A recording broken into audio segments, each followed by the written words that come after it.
pour notre Zoom du jour, nous recevons Eugène Berg. Bonjour monsieur. Bonjour. Eugène Berg, vous êtes ancien ambassadeur de France, mais aussi ancien maître de conférences à l'IEP, à l'ENA et à l'École Polytechnique. Vous enseignez la géopolitique au Centre d'études de diplomatie et de stratégie.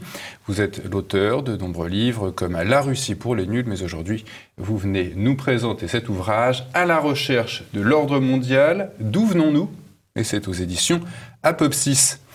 Pour le philosophe grec Xénophon que vous citez, Eugène Berg, il n'est rien au monde d'aussi utile et d'aussi beau que l'ordre.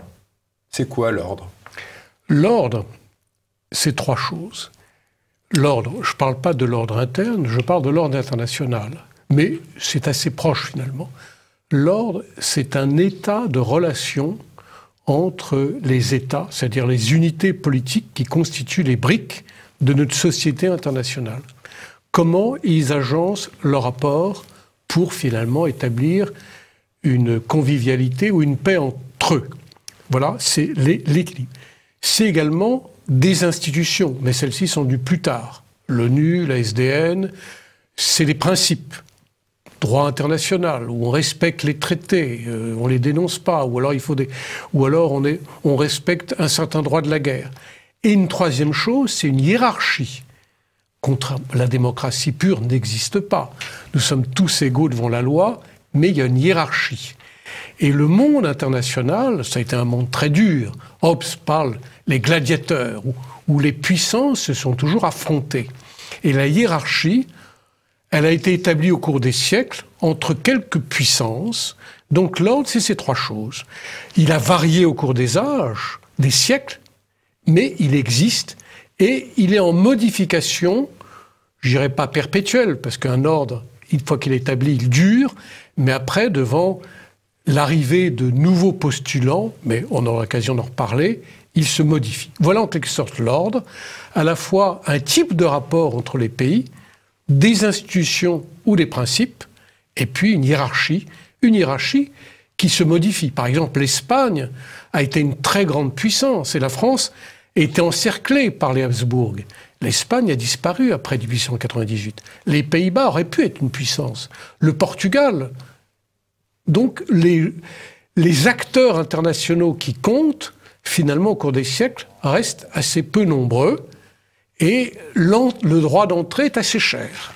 Pourquoi avoir choisi ce thème de l'ordre, Eugène Berg ? Vous marquez dans votre avant-propos, vous avez mis, vous êtes un petit peu sidéré par ce thème dans ce monde qui est un petit peu en désordre, totalement en désordre. Oui, alors à la fois parce que l'ordre, c'est à la fois, ça décrit une société internationale, une communauté internationale, un système. Et le désordre, bon, on se plaît à employer ce terme, parce qu'on voit du chaos partout, on voit un dérèglement. C'est à la mode, quoi, c'est anxiogène. Mais effectivement, l'ordre parfait n'existe pas, ça serait la mort. Et le désordre complet serait l'anarchie.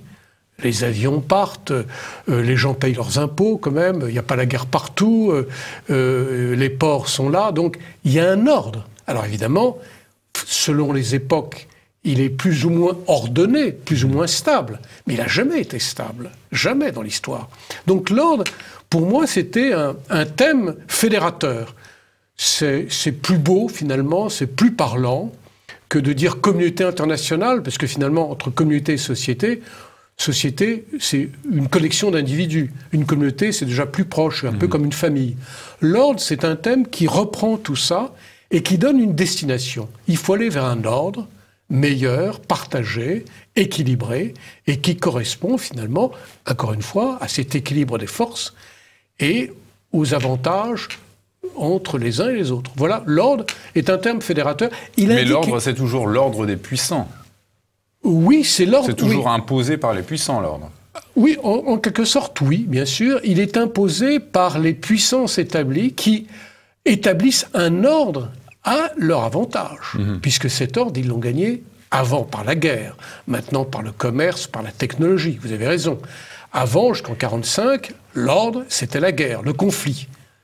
C'est pas pour rien que la Russie et la Turquie se sont fait 12 fois la guerre. La France et l'Allemagne, 7 fois. L'Angleterre et les Pays-Bas, 4 fois. Tout ça est vieux. Donc, ils ont établi. Mais effectivement, chacun trouve sa place, puisqu'autour des puissants, il y avait des pays clients, des vassaux. Alors ça, on reviendra, l'empire, l'équilibre. Effectivement. Et les puissants d'hier ne sont pas les puissants d'aujourd'hui. La Chine, par exemple, elle avait été battue par le Japon en 1895. Taïwan était une colonie japonaise, la Corée aussi. Et bien maintenant, la Chine, et la Chine est devenue en quelques décennies. Ça a été bien sûr, la Chine, c'est pas le Luxembourg, c'est pas le Portugal, c'est un immense pays, mais elle a été battue, piétinée. Elle est revenue comme ça, et elle accède à une certaine suprématie régionale en quelques décennies, alors que ce parcours avait été, par exemple, parcouru par la Prusse pendant un siècle et demi.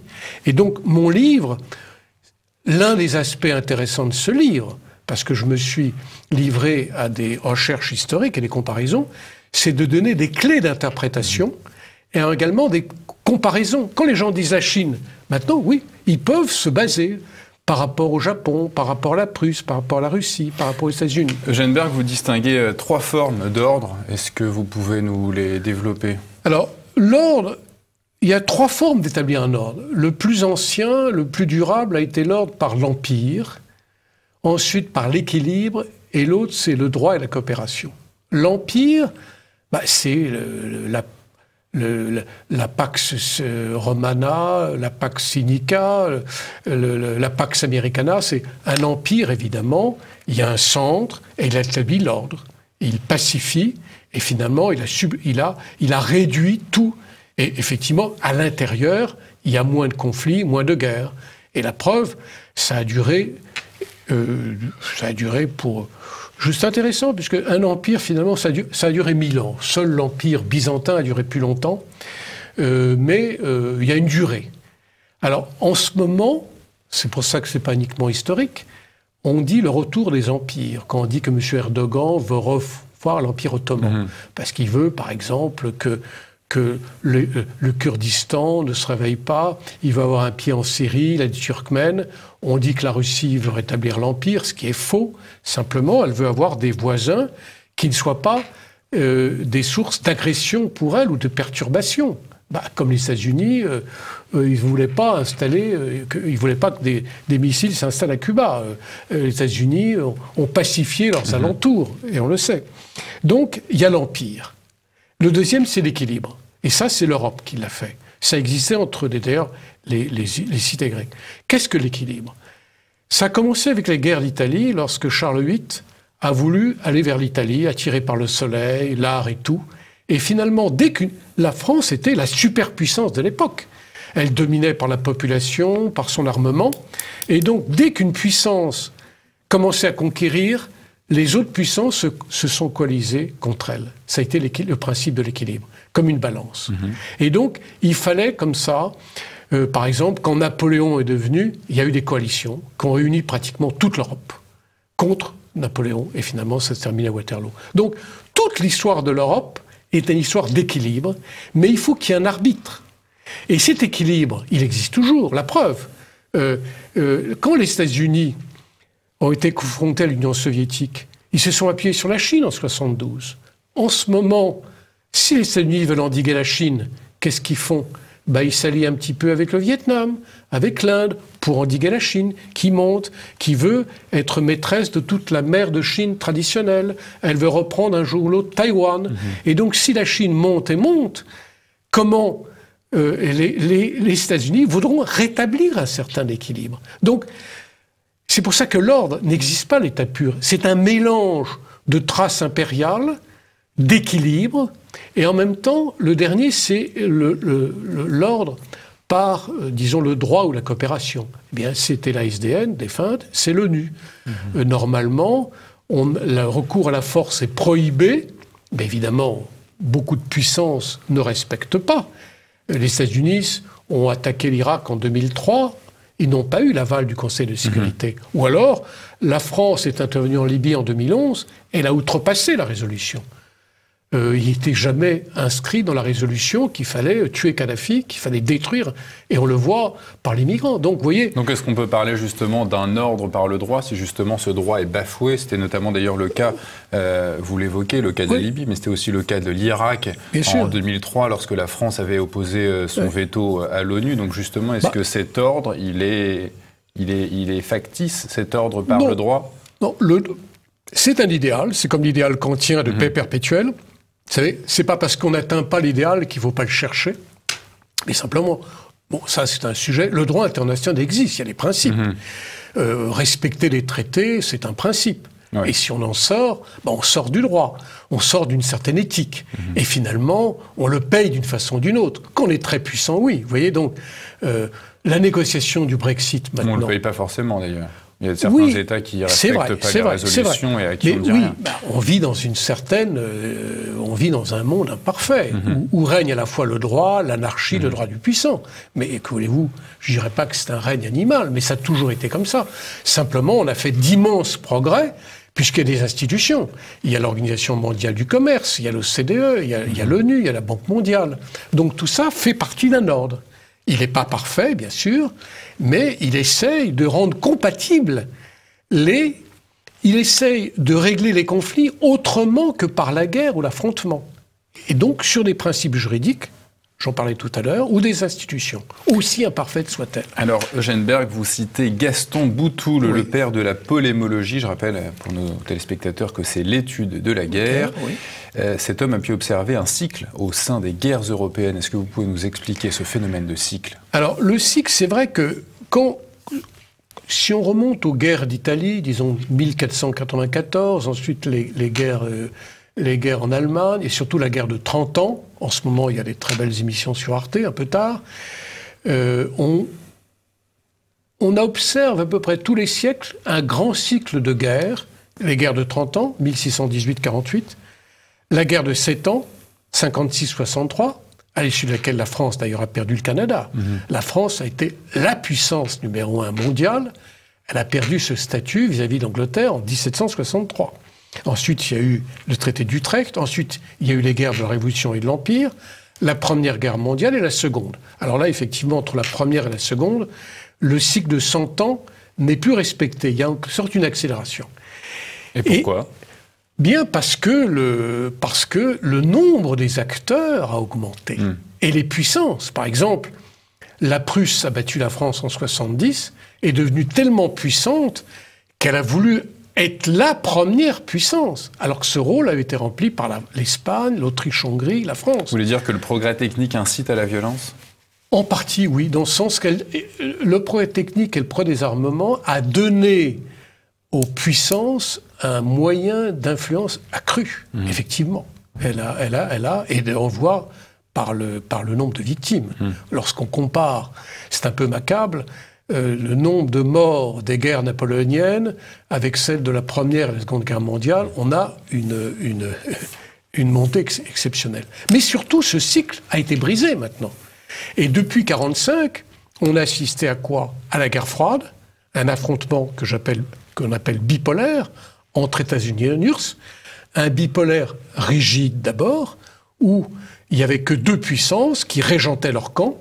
Ensuite, après la mort de Staline en 1953, il y a eu une certaine coexistence pacifique.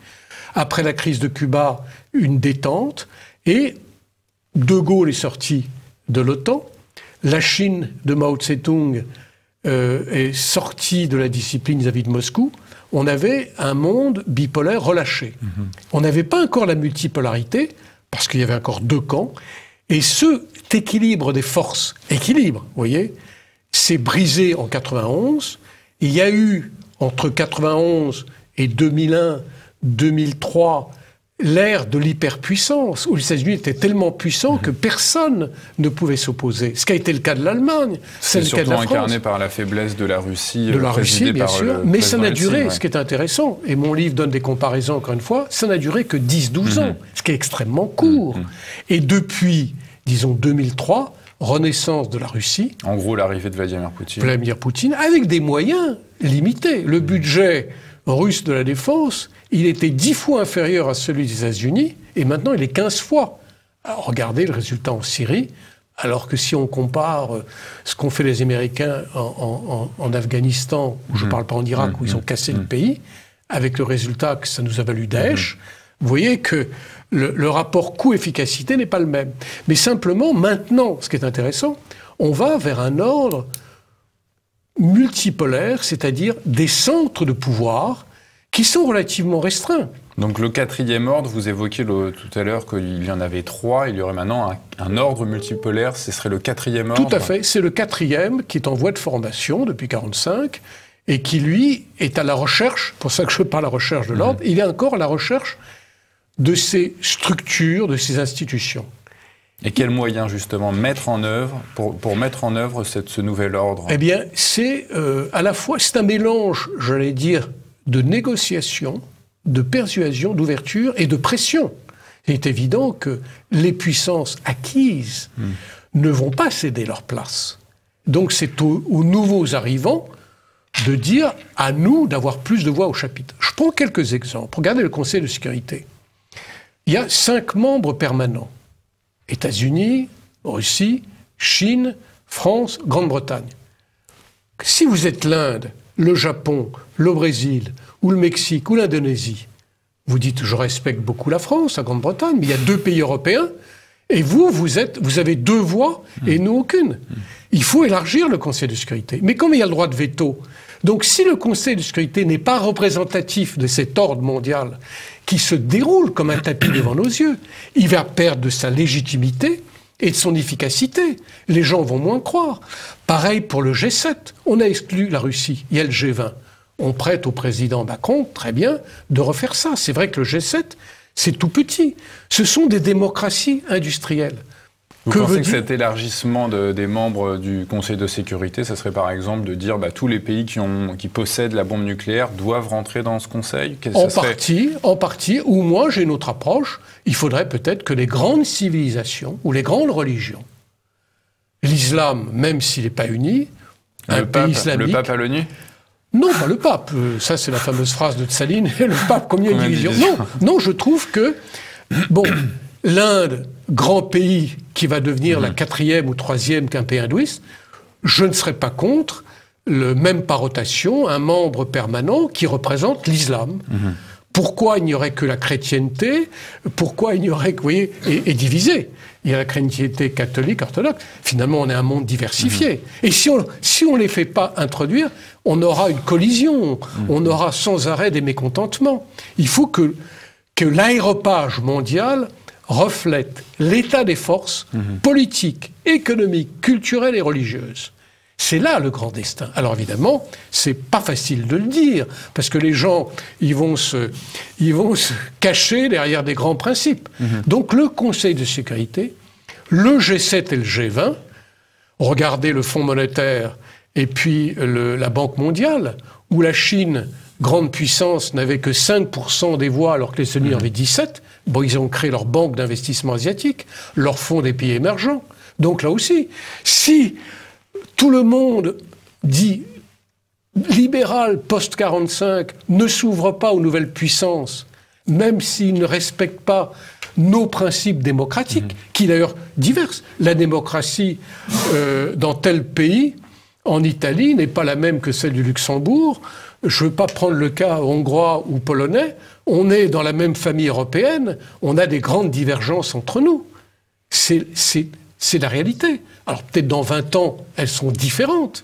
Donc là aussi, le monde doit refléter ces diversités. Mais Eugène Berg, est-ce que cet ordre multipolaire, ce 4e ordre dont vous parlez, est-ce que c'est le même que les chefs d'État qui évoquent ce nouvel ordre mondial? Le président Sarkozy en avait parlé, le président Hollande en avait parlé. Est-ce qu'ils évoquent eux aussi un ordre multipolaire, ou alors est-ce que c'est une autre conception?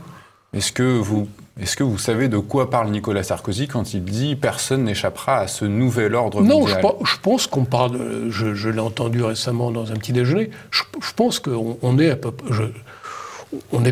Je dis à peu près la même chose que lui. Simplement, sans rentrer dans l'histoire, après la crise du pétrole, vous savez, on évoque, après l'affaire Khashoggi, la possibilité maintenant de l'Arabie Saoudite de faire un embargo en disant « si vous me critiquez trop, je ferme le pétrole. Et vous verrez, les prix vont monter jusqu'à $200.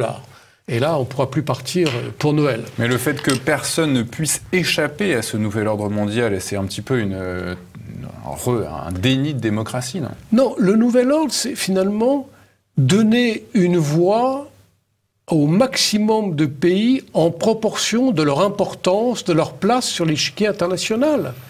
Voilà, et le nouvel ordre, il est en mutation, mais simplement, entre le fait et le droit, en quelque sorte, il y a toujours un décalage. Bien sûr, on ne va pas s'asseoir autour d'une table pour écrire une charte de l'ONU. On ne change pas comme de constitution, on l'amende. Alors l'amender, c'est quoi? C'est d'élargir le Conseil de sécurité, de créer un Conseil économique et social. J'ai siégé au nom de la France au Conseil économique et social pendant des années, de le rendre plus représentatif. Par exemple, je verrais des entreprises, des syndicats, des ONG représentatives. Pourquoi les États devraient avoir que le monopole? On pourrait créer des biais entre les États et la société civile au sens large, les forces économiques. Vous voyez, l'ordre, il est beaucoup plus compliqué. Et justement parce qu'il est plus compliqué, nos chefs d'État, nos penseurs hésitent. C'est comme des maçons qui sont devant un mur et on leur amène des briques et il n'y a plus de ciment. Mais voilà, il faut bâtir cet ordre mondial. Parce que si on ne le bâtit pas, là, on aura le vrai désordre, on aura le chaos.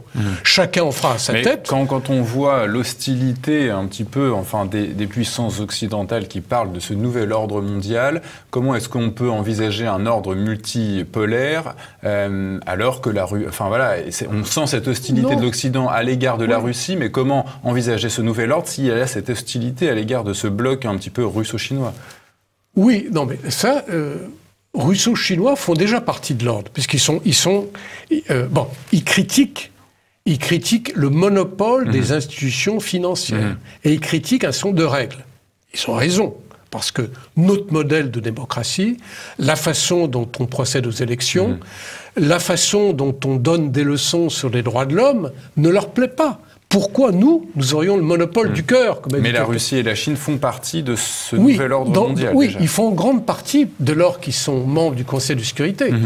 C'est pour ça qu'il faut à la fois assouplir le fonctionnement de l'ordre et intégrer les nouvelles puissances. L'Inde, le Japon, le Brésil, peut-être donner une place au Mexique, vous voyez, à l'islam, à l'Afrique. L'Afrique, par exemple. Quand l'Afrique aura 2 milliards et demi d'individus, l'Afrique devrait avoir un siège ou 2 sièges permanents au sein du Conseil de sécurité. Alors comment? L'imagination des diplomates est sans limite. On peut créer des sièges par rotation, puisqu'il est évident, l'un des obstacles, c'est que le Nigeria va dire « moi je suis le plus peuplé », l'Afrique du Sud dira « moi je suis le plus riche », l'Égypte « je suis le plus gros, le plus fort », moi... Et c'est justement parce que se disputent qu'on bloque le système. Il faut trouver un système. Alors, veto ou pas veto, mais en quelque sorte... Alors évidemment, au Conseil de sécurité, il n'y aura pas 30, mais entre 15 et 24, vous savez, c'est comme une salle de classe. Jusqu'à 24, vous pouvez encore régenter des débats. Et vous savez, on en parle depuis 30 ans, 40 ans. Il faut bâtir quelque chose pour l'avenir, à la fois pour l'Europe. L'Europe... elle fait partie de cet ordre, mais elle n'a pas de défense autonome. Elle n'a pas réglé ses problèmes avec la Russie, ni avec l'Afrique, ni les problèmes de migration. Donc l'Europe est une puissance civile, économique, culturelle, mais elle n'a pas une autonomie stratégique. Et si on va vers la multipolarité, il faudrait bien qu'il y ait une Europe forte, une Russie forte, une Amérique et d'autres puissances. Il n'y en aura pas 10, 15. Il y a 5 ou 6. Et si, Eugène Berg, on ne trouve pas cet ordre, beaucoup de penseurs estiment qu'il y aurait le risque d'une 3e guerre mondiale. Est-ce que vous pensez que l'Iran, qui est aujourd'hui la cible des États-Unis, mais qui est à la fois soutenu par la Russie, pourrait être le déclencheur d'un conflit majeur? Moi, je reste optimiste. Peut-être que c'est une déformation professionnelle. Personne ne prévoit des conflits. Vous savez, quand j'ai regardé... Vous restez optimiste. Oui, non, mais quand j'ai regardé les plus brillants représentants des diplomaties occidentales françaises qui en 13, disons, qu'il n'y aurait pas de guerre mondiale, ou que les ministres des Affaires étrangères, jusqu'en septembre, août 1939, ne voulaient pas aller à la guerre, je reste prudent. Ce que je dis, c'est qu'il faut éviter ce conflit. D'ailleurs, le pape a dit qu'on est déjà une 3e guerre mondiale par morceaux. Non, ce que je dis, et là, très franc, l'Iran... Qu'est-ce que veulent les États-Unis, Israël et Arabie Saoudite, ils veulent que ce croissant chiite diminue. Ils veulent que l'Iran se retire de la Syrie. C'est peut-être l'intérêt de la Russie et de la Turquie. Simplement, il faut lui faire, excusez-moi l'expression, avaler la pilule d'une manière polie et prudente. L'Iran, d'ailleurs, il a proposé de discuter. Alors évidemment, ils ne veulent pas discuter maintenant. Mais vous savez, c'est toutes les crises. J'ai analysé une centaine de crises. Sur la centaine de crises, il y a eu peut-être 20 guerres. Mais il y a eu 80 entre, par exemple, entre États-Unis et Grande-Bretagne. Quand la Grande-Bretagne est la première puissance, les États-Unis ont dit « vous partez des Caraïbes, c'est nous les patrons, vous partez de l'Amérique latine ». Et la Grande-Bretagne s'est retirée. Eh bien, ce qu'ils veulent, ça. Et effectivement, on peut aménager. L'Iran a suffisamment à faire, elle a à vendre son gaz, elle a à se développer son pays, qui a pris un retard très grand sur le plan militaire, sur le plan économique. Là aussi, vous voyez, il y a d'immenses opportunités. L'affrontement ne sert à personne. Et vous voyez, donc... Il sert toujours à quelqu'un. Oui, il sert effectivement... Les industries... Aux industries militaires, aux laboratoires. C'est évident, c'est évident. D'ailleurs... On a vu qu'il y a certaines entreprises qui sont beaucoup enrichies Bien sûr. Et puis, détruire et reconstruire, ça fait travailler cyniquement les travaux publics. Mais je veux dire, c'est quand même... essayons d'éviter ce genre. Simplement, je ne crois pas. Souvenez-vous, l'été 17... Je suis en train de lire un livre, on a évité la guerre mondiale, les guerres nucléaires, Cuba et tout. Ça fait vendre l'ouvrage, mais ça n'apporte rien. Dire que voilà, on a en 17, c'est-à-dire en 2017, on était à la veille d'une guerre nucléaire entre États-Unis et Corée du Nord. Le résultat, c'est que Trump dit que je reçois des lettres d'amour on est loin de la guerre, on fait l'amour. Donc vous voyez que... Non, simplement...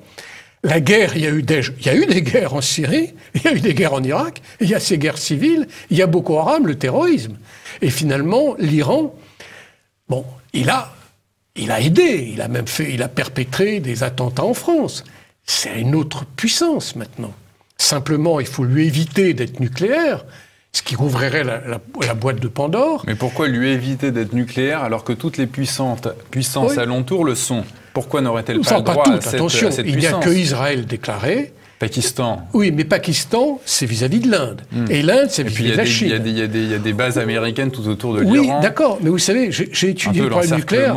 Vous savez, les pays nucléaires déclarés, il n'y en a que 9.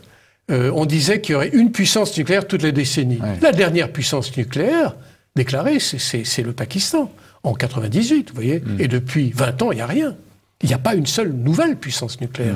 L'Argentine a renoncé, le Brésil a renoncé, l'Afrique du Sud a renoncé. Vous savez que le nucléaire, il faut en avoir une utilité. Donc non, l'Iran, simplement, il faut aménager son retrait un peu offensif de cette région et lui donner une sécurité, exactement comme il faut le donner à la Corée du Nord. Pourtant, le président Ahmadinejad, vous parlez d'offensif, mais le président Ahmadinejad s'est toujours défendu d'être hostile, ou en tout cas de ne pas se soumettre au contrôle de l'AIEA, et de dire, voilà, regardez, venez voir, on est transparent. Oui, mais lui, il était très particulier. Il a été, d'ailleurs... Il a été démenti par Khamenei, le ayatollah, le grand, et il a quand même perdu les élections. L'Iran, c'est pas un pays aussi monolithique. Ouais. C'est un système très compliqué. Il y a les experts, il y a les juristes, il y a le Parlement, le président, les pasdaran. Et c'est une société, c'est très diverse. Elle veut vivre. Moi, je suis allé en Iran, j'ai une amie dont le fils a épousé une Iranienne, donc c'est un pays qui est très diversifié. Merci Eugène Berg. Donc la conclusion de cet entretien, c'est qu'il faut rester optimiste. Oui, modérément. Il faut dialoguer. Et justement, on ne dialogue d'abord qu'avec ses ennemis ou ses opposants. Il faut dialoguer parfois avec ses ennemis. Il faut dialoguer, être vigilant et rester le cap. Essayer de bâtir un ordre qui soit plus stable, plus prospère et qui profite à tous. Je rappelle le titre de votre ouvrage, À la recherche de l'ordre mondial. D'où venons-vous et d'où venons-nous? Et c'est aux éditions Apopsys. Eugène Berg, merci. Merci.